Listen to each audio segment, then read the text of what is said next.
Okay, good afternoon everyone. Thank you very much for coming along.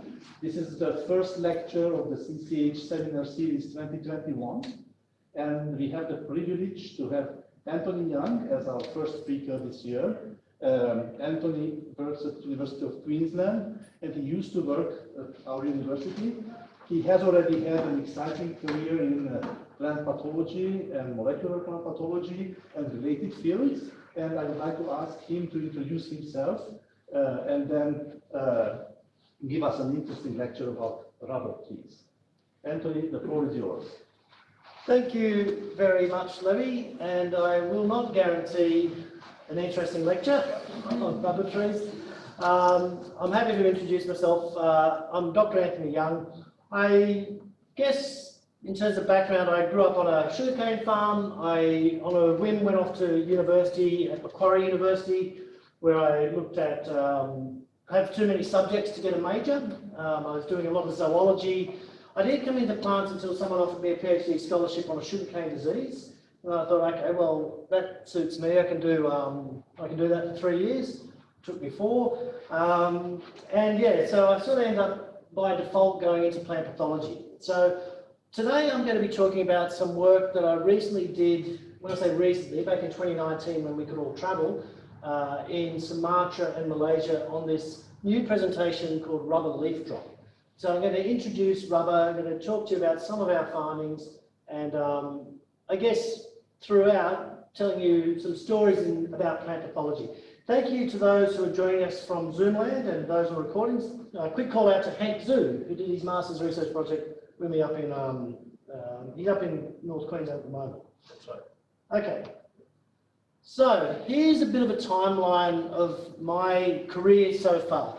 I started my first official job in plant pathology was in the DPINF, the Department of Primary Industries and Fisheries, where I was the Queensland plant bacteriologist. I got that wonderful name because the plant bacteriologist who was there retired, and they put me into the job. I found out much later that there were 2 applicants for the job, and one of them took one look at Mariba and withdrew their candidacy, so therefore I became the Queensland bacteriologist. I spent about 3 years in Mariba, then I went and joined Roger Chavas in the herbarium, where I did some work as a molecular taxonomist on secondment.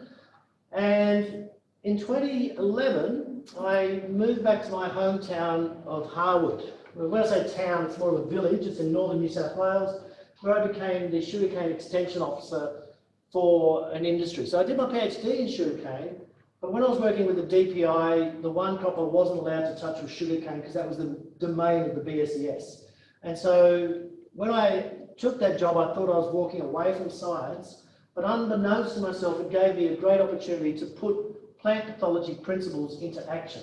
And so during that time, I implemented a new clean seed scheme that basically tripled the amount of clean seed going out for the farmers. I helped in weed control. I did soil testing. In the first week of the job, I had to play with a dumpy. I'd never played with a dumpy before, but shooting levels for drainage. And like any new job you do, you learn more in the first sort of month than in the many years of training you've had beforehand. So I thoroughly enjoyed that work. So I was one of the last appointed BSES extension officers. BSES changed to Sugar Research Australia, and they got rid of all extension, but then I got a job with the local sugar mill as their extension officer. So you can see there's little slashes in that line. And then in 2015, I entered academia, and I got my first academic job. And I always wanted to be an academic, and I'm very pleased to say that the University of Southern Queensland was the place that gave me my start. So I've always got very, very fond memories of coming here. Of course, when I come here, you did have this magnificent P block. And I can say with some authority, I believe, that you have some of the best facilities in Australia for doing agricultural research here. It's a real, you've got a real gem here. I was on a 3-year contract, and at 2.5 years, I applied for and got a job as a lecturer, a senior lecturer at the University of Queensland based down at Gatton. So that's where that slash sits there as well. Okay, so now I guess I'm a teacher, and my role is nominally a 40-40-20 split. So 40% teaching, 40% research, and 20% service, which is essentially committees and all those sorts of meetings that I love. Of course, I love. I'm currently course coordinator for 4 courses in a year. And when I say 4, it's actually 6 because you've got 2 masters co-badges in with that. And so that's plants and environmental health, plant protection, animal and plant biosecurity, and principles of integrated pest management. So we just had our first lecture again after a year yesterday. So for the plant and animal biosecurity. I teach the plant biosecurity aspect of that. Someone from the vet school teaches the animals. But of course I teach into a lot of other courses because I love teaching. Teaching is really easy. Anyone who says teaching is not easy probably doesn't, maybe gets scared. But you just front up, you give an old lecture and then you go back again. You don't have to worry about it too much. Marking is a horror. I hate marking. So I don't mind teaching. And someone says, oh, can you give us a lecture on sugarcane? Yep. Lecture on insects? Yeah, I can do insects. Pastures? Yeah, I know a bit about pastures. All you have to be is half a step ahead of the students. If any of my students are listening to this, turn it off now. You don't really know something until you teach it. So that's my teaching. So it's fairly teaching heavy. And I know before I came, John Durley. Hey John. John said you were doing a lot of teaching, and he was right. So thanks, John. You were right. I was wrong.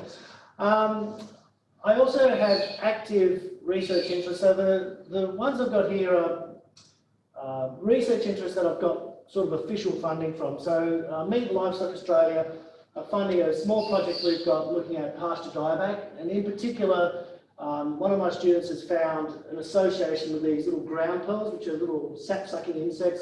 In all the news, all the pasture dieback is very much mealybug, and we have seen mealybugs associated with it, but we're just trying to exclude these other sap-sucking, root-attacking insects. Carl Douglas, mungbean breeder with GRDC, got a little bit of startup money to work on bacterial disease of mungbean, and I'm very glad that we've got Nilofer on board because Nilofer's doing everything, and I'm sort of helping little bits and pieces, even though today I forgot to bring the cultures up that I promised. We're also doing some nematode community analysis. So this goes out to Neil and Jason and John Thompson, if he's listening. We're actually using molecular techniques to actually try to count the number of, not only the number, but the diversity of the nematodes present in a sample. And Rebecca and Roz and all the nematology people here as well.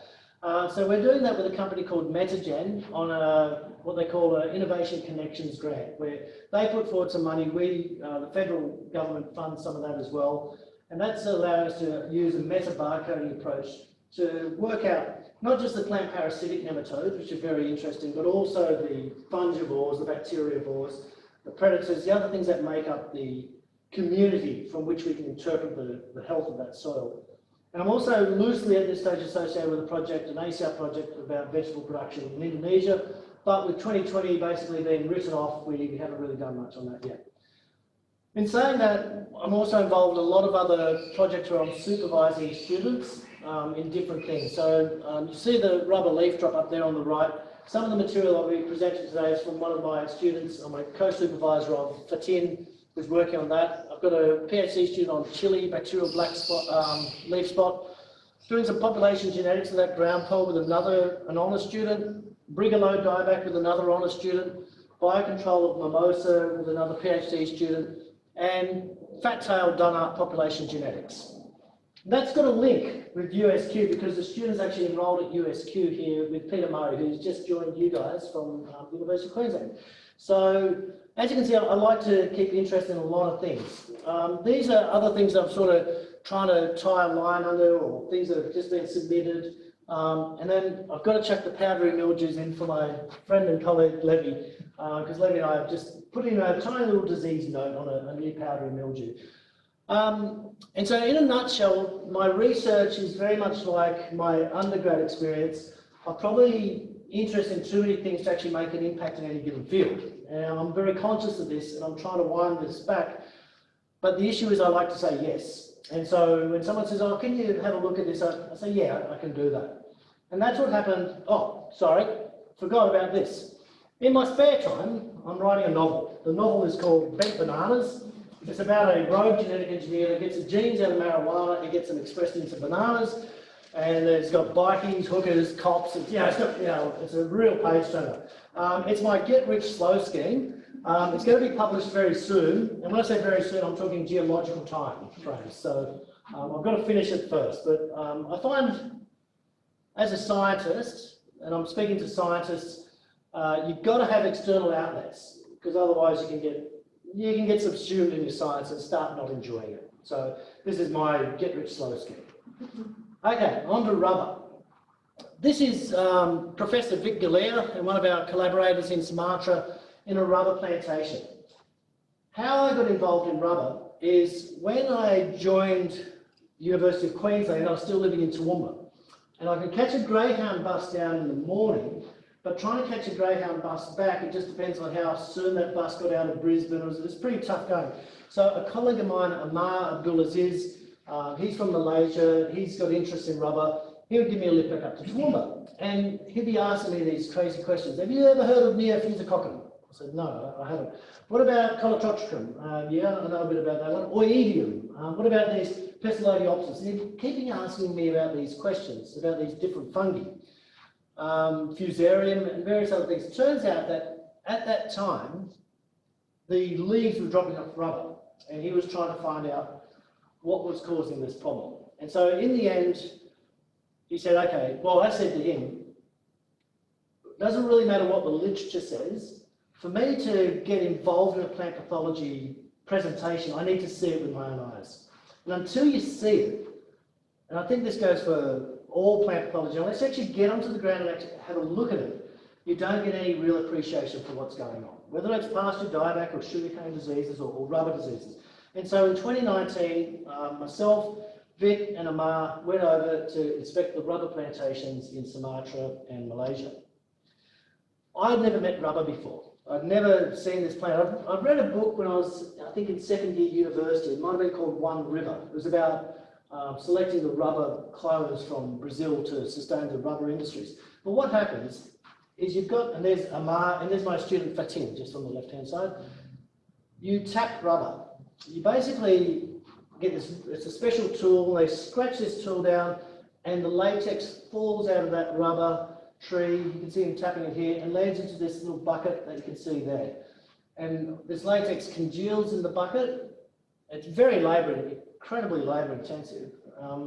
Environmentally, it's a bit spooky when you're looking at a whole monoculture of this rubber and oil palm next door. But they collect all these little cups of rubber, and they squash them all together, and they people collect them and then they purify them. Okay, so that's rubber. Oh, when I was over there, they said that rubber is an incredible component for all parts of our life. And I said it stopped a few lives as well, but got out of the room quick smart. Okay, this was our trip. Up to Singapore, down to Java, then when we went to Java, we went to Bogor. Has anyone been to the University at Bogor? Brilliant, brilliant setup. So it took us about 3 hours in traffic to get there and 3 hours back, but it was well worth visiting. We gave a little seminar there. And then we got to Sumatra, and I think it was on the third day that I actually got to see rubber. So we had a look in Sumatra, had a couple of sites there, went up to Malaysia, and then we came all the way back home. So this was a whirlwind trip. I think it took about 7 or 8 days in total. This is us in the period before COVID hit. Now, I'd like to say we got ahead of ourselves with the masks, but that's because people were spraying. I think this was benylate that they were spraying. So you know the history of benylate and how it's been restricted everywhere in the world. The reason they're doing this is the leaves were coming off the rubber trees. So let me explain a bit about rubber that I didn't know. Rubber is deciduous, and every dry season, when we say dry season, the hot season, where there's a little less rain, all the leaves will fall off the trees, and they call this period wintering. The temperature might be 32 degrees, it's very hot, but they call this wintering. All the leaves fall off the trees, and when that happens, you shouldn't really be tapping the rubber because there's less latex production. So your yields of your rubber go down during that wintering period. That wintering period takes anywhere between 2 weeks and, let's say, a month. What was happening is they were having out of season wintering events. So you have the one wintering event, but you would also have another one at a different time and another one at a different time. And so every time that plant is losing its leaves, you're losing rubber production. And so it's costing the farmer a lot of money. And so in desperation, because when they were looking at these leaves, they found these fungi associated with the leaves, the wealthier landowners were spraying a whole heap of chemical to keep the leaves on the trees. And so we asked them, does it have an effect? No, doesn't have any effect at all. But they feel like they want to do something. So we find this thing in agriculture quite a bit. In a cane farming situation, we call it recreational tillage. When a cane farmer's got nothing else to do, they go hoe some fields up, because it makes them feel like they're doing something. And that's what these, not everyone, but that's what these guys are doing. A lot of spraying. So apart from the horrible effects that this chemical can cause, it's costing them a lot of money to do this, but they felt so desperate that they wanted to do something. So let's revisit that disease triangle. I've put this slide up a few times, and if Tom Marnie is watching, this is a former colleague from the DPI, Tom Marnie. We have a host, in this case I think I've got a jackfruit tree, we have the environment, and then we have the pathogen. Without any single component of those, you won't get disease. So if you've got a terrible environment and a host, but you don't have that pathogen, you're not going to get anything. And maybe if you don't have the pathogen, if you don't have the host, you're not going to have a disease. That's your classic disease triangle, which I think, as you'll see, we have to sort of revisit in this case. Okay, so I've got a little video to show you guys. I don't know if people in Zoom can see this. I want you guys to count the number of times the team wearing white passed that ball.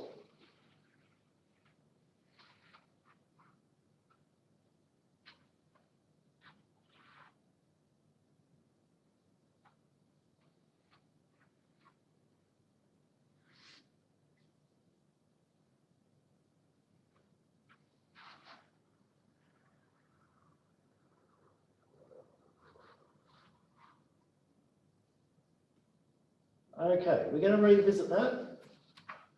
If I can somehow get this now to go forward. There we go. Just escape there. What did we come up with? Anyone? 15, 14. Okay. We're going to get back to that. I'm talking a very complex story here, and I like going on my little tangents. When I was introduced to pasture dieback, and this is a classic case of pasture dieback. This was taken up in Biggerton in about 2016. I think I was at USQ when I was there. You see these little broadleafs coming through, but basically that grass is dead. And this is happening over vast swathes of Queensland, and we think New South Wales. Now, some of our colleagues have found these little mealybugs associated with it. This isn't the particular species that is associated with the pasture dieback. But we start digging into roots, and we can see that little mealybug. You can see it just sort of here. But we've also got this other thing up the top here, this tiny little speck. And that turns out to be a ground pearl. And these ground pearls are these little sap-sucking insects that are feeding on it. I'm not saying that ground pearls are causing pasture dieback, but what I am saying is that at multiple pasture dieback sites, we've seen these ground pearls. And most recently, my PhD student was up last week at a site where the farmer was saying, mealybugs are causing pasture dieback. We don't have ground pearls on this site, and she digs around and finds a whole lot of ground pearls. So sometimes the clues in plant pathology are very subtle. Despite whether it's mealybug or whether it's ground pearl, the one thing we do know is that we're getting grass dying right at this period. If it's mealybug, why wasn't it killing it 10 years ago? If it's ground pearl, why wasn't it killing 10 years ago? What are we missing? What are we missing? We've got another example. Chlorotic streak disease. Chlorotic streak disease forms these nasty chlorotic streaks in sugarcane, and has done since about 1920, probably not before then.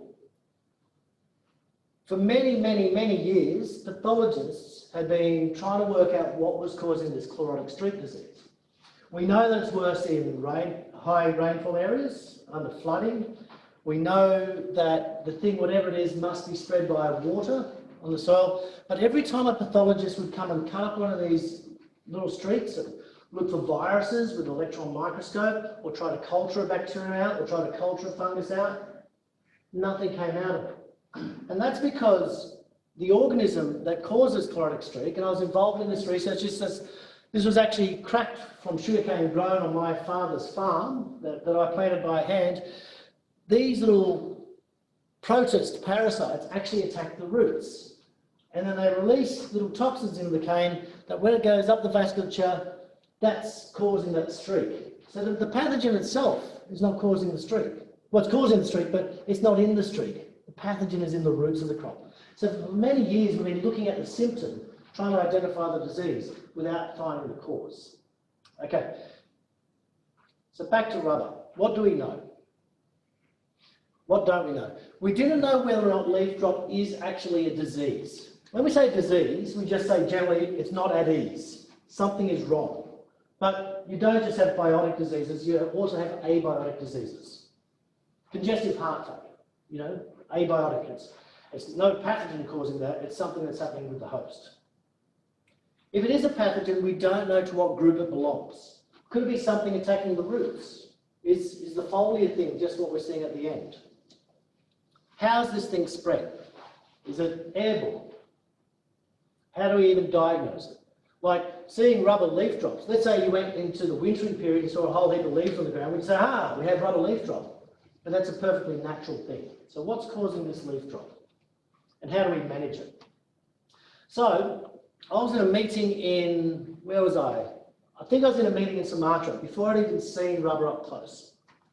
And I was working out how to solve this. So I'm on my notepad, I've drawn a picture of the rubber, I've got little lesions here. I was going to do some 18S rRNA metabarcoding, I was going to do principal component analysis, the size of the lesion, the cultivar, where it was sampled, how it's being managed, and I'd solve the rubber thing before I'd even seen rubber. And then I went out in the field and saw rubber, and there's my first little rubber that I saw. And when you're in the field, this is what I was presented with, and this is pretty much every plantation that I went to. You have a whole range, a whole zoo of fungi associated with those rubber leaves. Yes, you have Pestalotiopsis, Pestalotiopsis, multiple species. You've got Chloride, Neofusococcum. You've got a whole range of different fungi associated with that plant. And a lot of our collaborators were saying, well, maybe these fungi are coming from the oil palms, because oil palms too have fungi associated with it. If someone could nominate a plant that doesn't have any fungi associated with it, let me know. But this is what people are looking at. Maybe it's coming from the oil palms into the rubber areas. We looked at where they're actually getting their plants from. So they do a lot of grafting onto rootstock. And some of these were a bit brown and a bit dead, maybe some fungal mycelium in there. But again, the rubber trees where the leaves are falling off are over 10 years old, maybe 20 years old. We looked at the grafting techniques. Maybe they're transmitting a Pseudomonas bacterium while they're grafting. Maybe they're not sterilising their tools. So we're looking at these aspects as well. But we kept coming to this fungus. We can call it Pestalotiopsis. The Thai scientists have just described it as Neo-Pestalotiopsis using multi-sequencing, multi-locus genotyping. But the cultures we saw, typical Pestalotiopsis, little spores with little tails hanging off them. It's definitely pestilent. And on these plants with these little spots, I can guarantee you that it's Pestalotiopsis, or something like Neo-Pestalotiopsis. So they did Koch's postulates. And for the Koch's postulates, they could not get the Pestalotiopsis to infect 10 to the 3, 10 to the 4, 10 to the 5, 10 to the 6 spores per milliliter. They went up to 10 to the 9 spores per milliliter. When they sprayed these spores on, they couldn't get it to infect. So they stabbed hard with a pin around this 10 to the 9 suspension. So 10 to the 9 is heaps of bacteria, fungus spores. And they couldn't get to effect when they were pinning it. And so they thought it was humidity, so they moved the whole experiment to the toilet. I did say it was a shit experiment. Then I said I'm taking a piss. And I had so much fun with this. And finally, eventually, one of the leaves fell, right? And this leaf wasn't one of the inoculated ones. Right? This plant's really stressed. I mean, it could be more stress. It might be in my toilet. It would be much more stress. But the leaves are falling off, so Pestalotiopsis, we got our man. We know who's killing this rubber trees, How natural is that? Is this a fair assessment of the virulence of a pathogen, that you have to grow it up to a concentrated suspension, then you have to damage the hell out of the host to try and get this thing in, then you have to put it in a toilet in the dark for weeks before a leaf drop? Like, I'm not confident that we can claim that Koch's postulates was adequately satisfied in this case. So where's it leave us? And this one's for you, Levy. Do you recognise that one? What's that one, Levy? I think so. Yeah. Oh, you do. Okay. What I suspect is happening is that when the leaves fall, and the researchers are looking at the leaves, yes, you do have Pestalotiopsis in that leaf. But what about the things that were there before the leaves fell? So I grew up in a family of 7 kids, right? When we were raiding the cookie jar, you could have your fill of cookies as long as it wasn't you who got caught. And what I was suggesting is that maybe, because the pest is that last fungus that occurs in that succession of infection, maybe we're just blaming that one because it's there. Okay, so what's the evidence? We do know that Pestalotiopsis is associated with the premature leaf drop. We do know that because we can get cultures of it, we can see it on the leaves. We know that the whole thing appeared at about the same time in Indonesia and Malaysia. And we know now that it's in Thailand, it's in Sri Lanka, it's in many other countries. But we know that in some countries it's not present. So in Vietnam, they don't have much problem with this at all. We know that some clones suffer worse than others. But we also know that there's a whole heap of other fungi that's associated with those leaves before the drop. We know that the normal wintering behaviour, where the trees drop their leaves, is associated with the dry weather. So we know there is a plant physiological aspect to this. We know that hot and windy weather can also lead to this drop. And this was confirmed with the field staff. Whenever you go to an important meeting with stakeholders, do so, have your cup of tea, do what you have to do, but then find the field staff, because they're the ones who are actually doing the work on this problem. And so I get a lot of my best insights into a presentation by talking to the people who are doing the work. We know, as I mentioned, that the Pestalotiopsis needs wounds, high spore counts, high humidity. It's not a very strong Koch's postulates. And we know that spray has little to no impact. So even if this pest is causing it and you're spraying it, well, why doesn't that improve the situation? Okay, so what's changed? Let's go back to this one. So what was our final count? 15? 15. 15. Did you see the gorilla? Yeah. Everyone see the gorilla? I bet Roger didn't see the gorilla. Hey, Roger. I know Roger's online, so I can have a bit of fun with Roger. And there's the gorilla there. Just for the record, if you couldn't hear, most of the audience saw the gorilla. But I found this is a very good illustration of some of the stuff we do in plant pathology. Sometimes you're looking so hard at something that you miss the gorilla. And back to, just go to the next one. What about the environment? There's our disease triangle. What's changed? This data we got off the big US NOAA. The past 7 years have been the hottest we've ever recorded on the globe. Not in order. So, for example, 2016 was the hottest. Last year, the International Year for Plant Health was up there. So we know that things are getting hotter. And we know that rubber responds to heat during its wintering period. We also know that rainfall patterns are changing. Not just the sheer volume of rainfall, but when that rain falls, what time of the year it's changing. So the question is, could it be affecting rubber? So when we got back to Australia, I said to Fatin, we all agreed during the meeting, how about you look at what's changing in the climate? Okay, let's take Pestalotiopsis off the table at the moment, see if anything's changed in the environment. And that's what she did. This is from a paper that's recently been submitted. It's under revision. She found, using the weather stations closest to our sites, that if you look at the total monthly rainfall, it's dropping. And we've got an inflection point here about January 2014. We know the rubber leaf drop started about 2016. So we're seeing decreased rainfall. The other thing is, if you look at the average monthly temperatures, that is also increasing as well. Now so you've got global increases in temperature, but even right on our study site, we can actually see the differences in the temperature, and we can measure those inflections. So what we're proposing is this. Leaf pathogens are a common feature of rubber. Rubber's been grown in Southeast Asia for, 100 years or more. We know that Pestalotiopsis has been there since at least the 60s. We know that these pathogens have been there and they're always going to be there. But significant changes in the weather have changed the amount of water uptake that a plant can do.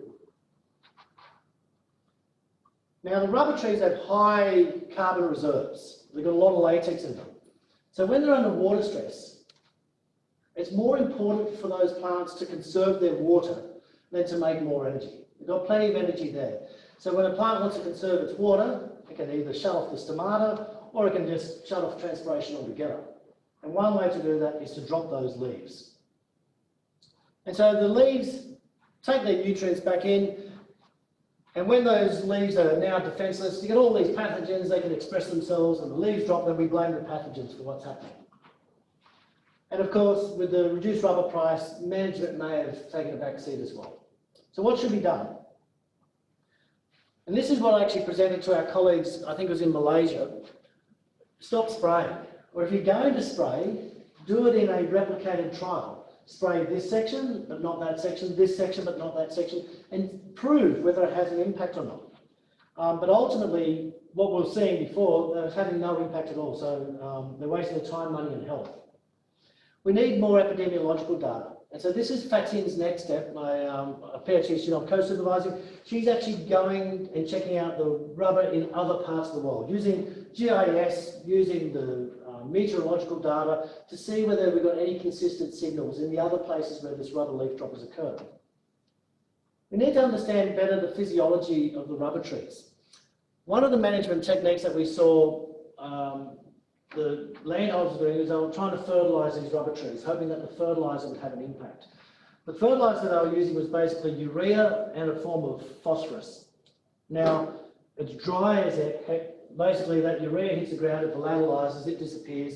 That leads to more phosphorus in the soil. When you have more phosphorus, you have less mycorrhizal associations because that plant doesn't need those mycorrhizae anymore because it's got all the phosphorus it needs. Mycorrhizae might be helping bring some of the water in. We need to understand how these rubber trees actually operate in their environment. And of course, if it's related to climate, we have to work out how to manage this into the future. Do we reduce the amount of tapping we do? Instead of tapping once every 2 days, do we tap the rubber once every 4 days? What's that going to do to the economies in these regions? We are talking about, I guess, incredibly, a lot of them would be very poor landholders who don't have much money at all, so they want to try and tap as much as they can to get more rubber out.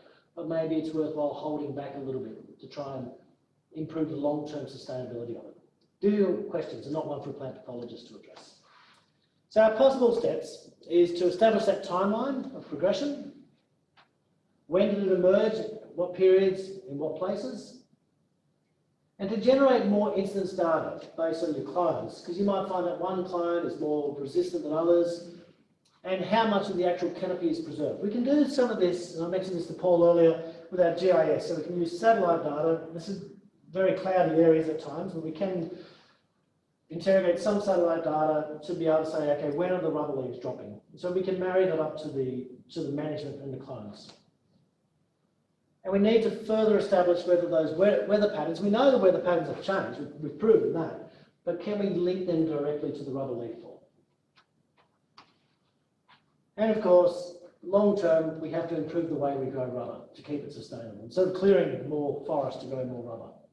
Okay, that's about it. Not much plant pathology in my talk, so thank you very much for your time.